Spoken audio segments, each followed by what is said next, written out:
Devyani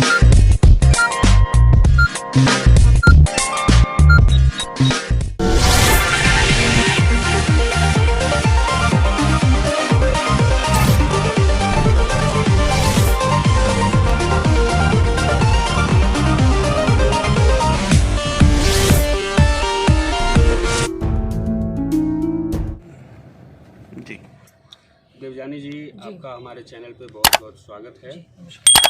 ma'am, आज हम बात करेंगे बिहार में जो बिजली दर है वो बिहार की जनता के लिए त्राहिमाम का एक सवाल है। बिहार की जनता बढ़ते बिजली दर से परेशान तो ज़रूर है, लेकिन आवाज़ उठाने के लिए समझ में नहीं आ रहा है कि कहाँ से शुरू की जाए। तो ये बढ़ती महंगाई बिजली दर जो है उस पर मैम आपका क्या कहना है? देखिए, आज इसी संदर्भ में हम लोग का आज एक प्रेस मीट भी था एंड हमारी पार्टी का ये समझिए बहुत बड़ा स्टेप है जिसपे कि अभी हम लोगों ने बहुत सारे जो अभी डॉक्यूमेंट्स हम लोग को मिला है, ये जब जनता तक पहुंचेगा और जनता को हम लोग जागरूक करेंगे इस पे कि बिजली महंगी क्या कहते हैं, हमारे बिहार सरकार इसको खरीद रही है।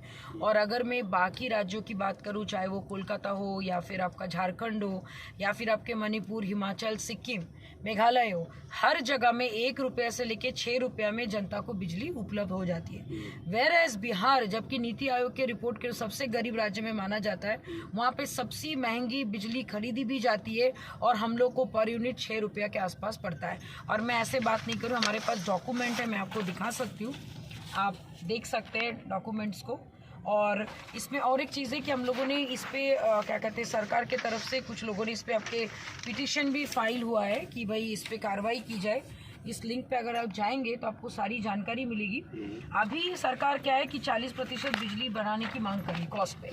तो आप समझिए, अगर इस वक्त ये हालत है और स्मार्ट मीटर आने के बाद जब तक आपकी बिजली कट जाती है, कभी रात के 12 बजे, कभी रात के, और अभी चरम सीमा पर गर्मी भी आने वाली है और ग्राम वगैरह में, ग्रामीण क्षेत्र में लोगों को इसके बारे में नॉलेज ही नहीं है। तो जब तक आप उनको बताएंगे नहीं कि कहाँ पे फॉल्ट्स है, कहाँ पे क्या, लोग को बस जानकारी है नहीं। तो 40% जो अभी जो बिजली के दर पे जो बढ़ोतरी की बात है उसके ऊपर हम लोग मांग करते हैं कि उसमें 20% की कटौती हो, जैसे कि पहले भी आपका 10% कम किया गया था जब एनडीए सरकार था। अभी अचानक से मुझे नहीं समझ में आ रहा है आप बढ़ा क्यों रहे हैं। और अगर आपका ट्रांसमिशन लॉस हो भी रहा है तब किससे पूछ के कर रहे, कैसे हो रहा है, क्यों इतनी महंगी बिजली ले रहे हैं जबकि हमारे पास फंड में पैसे ही नहीं है, और हर बार आप उसको दिखा देते हैं कि हम लोग लॉस में हैं। तो ये सारी चीज़ों के ऊपर जानकारी, कार्रवाई होनी चाहिए और जनता को जागरूक इस पर हम लोग करेंगे, ऑनलाइन ऑफलाइन दोनों तरीके से, और बार बार लगातार इस पे हम लोग जब तक इसका सोल्यूशन नहीं मिले, क्योंकि ये देखिए ये सिर्फ किसी पार्टी का प्रॉब्लम नहीं है, ये हर एक बिहार के आम जनता का प्रॉब्लम है।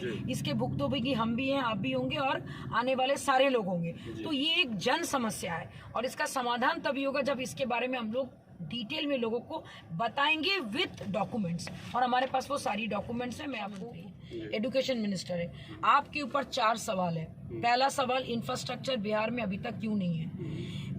आपका ग्रेजुएशन की जो डिग्री है वो 7 साल में कौन से राज्य में होता है भाई, मुझे बताइए। आप 28 साल तक बच्चों को आप गुमराह करेंगे, डिग्री लेंगे, वो आगे अपना करियर कब ये करेंगे, वो अपने शादी करके सेटल कब होंगे, तो आपको कोई परवाह नहीं है। चौथी सवाल, 7वीं चरण की सीटेक बीटेक की बहाली आप कब कर रहे हैं, जबकि 28 दिसंबर को आपने नोटिफिकेशन जारी करने का ऐलान किया था जो अभी तक नहीं हुआ है। मार्च में आपने बोला था 80,000 से 1 लाख लोगों को नौकरी मिल जाएगी, उसके पर कोई बातचीत नहीं। बीएसएससी का जो पेपर लीक पे जो आपने अंधाधुंध जो लाठीचार्ज करवाया, जिसमें लोगों के आंखें फूट गए, सर फूट गए, और इतनी ठंड में उसका जवाबदेही कौन करेगा? ये सारे 5 सवाल का समाधान आप एज एन एजुकेशन मिनिस्टर आप दे नहीं पा रहे। हमारे पास इंफ्रास्ट्रक्चर नहीं है, हमारे पास यहाँ से एक भी छात्र कैम्ब्रिज या फिर ऑक्सफोर्ड या फिर कहीं बाहर जाके रिप्रेजेंट नहीं करता है बिहार को। तो आपको शर्म आनी चाहिए कि आपको जो काम दिया उस पर तो आप जीरो हैं, और आप बात करते हैं हमारे धर्म ग्रंथ की। एंड आपको ये हक किसने दिया कि आप जाति के नाम पर, धर्म के नाम पर आप लोगों को गुमराह करेंगे और आप वोट बटोरेंगे जस्ट बिकॉज 2024-25 सामने आ रहा है? तो भैया ये सब जो इस टाइप की राजनीति अब नहीं चलने वाली। मैं तो रिक्वेस्ट करूंगी हर वो क्या कहते हैं यूथ से, महिला से, पुरुष से, कि इस टाइप के बातों से बचे और अपने विकास के बारे में सोचे। अपने पढ़ाई के बारे में जो आंदोलन आपने शुरू किया था जस्ट बिकॉज रामचरितमानस को बीच में लेके आए बोल के आप इसको भूल मत जाइए। इस चीज की, इस टाइप की घटना की हम लोग टोटली कंडेम करते और मांग करते कि भाई हमारे प्रोफेसर, उनको वो है ना प्रोफेसर, उनकी डिग्री की जांच की जाए, वो कौन से स्कूल से पढ़ाई किया जांच की जाए और साथ में उनका रेजिग्नेशन लिया जाए। चलिए मैडम, अभी नीतीश कुमार जी समाधान यात्रा कर रहे हैं, पूरे बिहार का दौरा वो लगा रहे हैं। क्या लगता है इस समाधान यात्रा से कितना प्रॉफिट होने वाला है सरकार को? सबसे बड़ी बात ये उनका आखिरी पड़ाव है। This is the last year of his political career. अच्छी बात है, ठंड का समय था, अपने पूरा कारवा लेके वो घूमने गए, पिकनिक मनाने गए, जिला के ऊपर जाके अभी हम इनके घर के सामने से चले, तो इस टाइप का समाधान यात्रा में वो जाके लोगों को पेन पेपर में समाधान नहीं, प्रॉब्लम लिखा रहे। 365 दिन में 1 साल होता है, जिसमें से आज आपका हो गया 18 तारीख।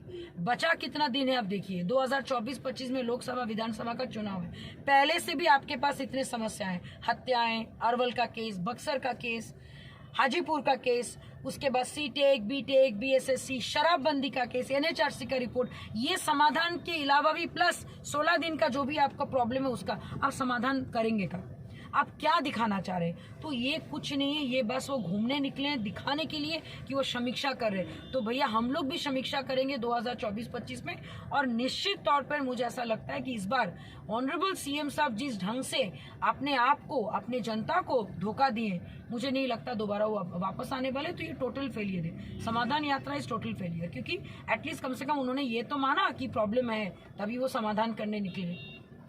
मैम, चिराग जी भी लगातार बीजेपी के बड़े नेताओं के संपर्क में हैं, क्या कुछ आकांक्षाएं लगती हैं? चिराग जी बड़े नेताओं के संपर्क में है, ये तो आज से नहीं, ये तो शुरू से ही हम लोग एनडीए के साथ हमेशा थे।